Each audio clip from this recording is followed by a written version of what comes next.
Hello friends, 8th standard science-க்கான annual exam original question previously நடந்தது. Already English medium ஸ்டூடெண்ட்ஸ்க்கான video வந்து நான் update பண்ணியிருந்தேன். இது Tamil medium last one day நாளைக்கு ஆஃப்டர்நூன் எக்ஸாம் எழுத போறீங்க. அதுக்கு முன்னால் இதில் இருக்கக்கூடிய கேள்விகள் எல்லாம் படிச்சிருக்கீங்களா அப்படிங்கிறத ஒரு தடவை கன்ஃபார்ம் பண்ணிக்கங்க. முடிஞ்ச அளவுக்கு இந்த வீடியோவும் உங்களுடைய ஃப்ரெண்ட்ஸ்க்கு ஷேர் பண்ணிருங்க. இதில் பார்க்கும்போதே தெரியும் முதல் 30 பார்த்தீங்க அப்படின்னா உங்களுக்கு ஒன் வேர்டு தான் கேட்டிருக்காங்க. 30 ஒன் வேர்டுமே புக் பேக் மட்டும்தான் கேட்டிருப்பாங்க. புரியுங்களா?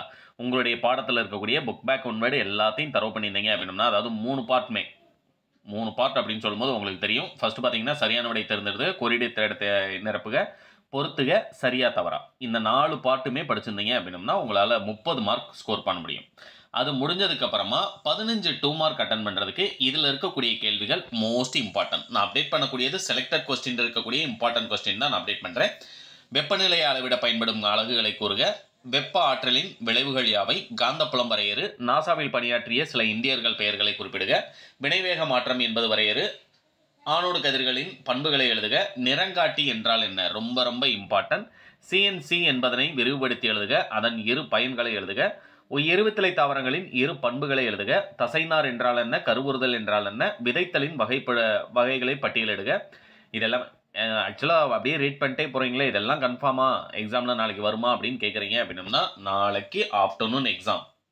இன்னைக்கு நைட்டு இந்த வீடியோ பார்க்குறீங்க இல்லை மார்னிங் வீடியோ பார்க்குறீங்க, இதில் இருக்கக்கூடிய கேள்விகள் படிச்சிருக்கீங்களா அப்படிங்கிறத கன்ஃபார்ம் பண்ணிக்கங்க. அப்படி இல்லைன்னா ப்ரிவிசரில் கேட்ட ஒரிஜினல் கொஸ்டின் சொல்லும்போது கண்டிப்பாக இந்த வருஷம் உங்களுக்கு எந்த டிஸ்ட்ரிக்டாக இருந்தாலும் இந்த கேள்விகள் வர்றதுக்கு சான்சஸ் நிறையா இருக்குது.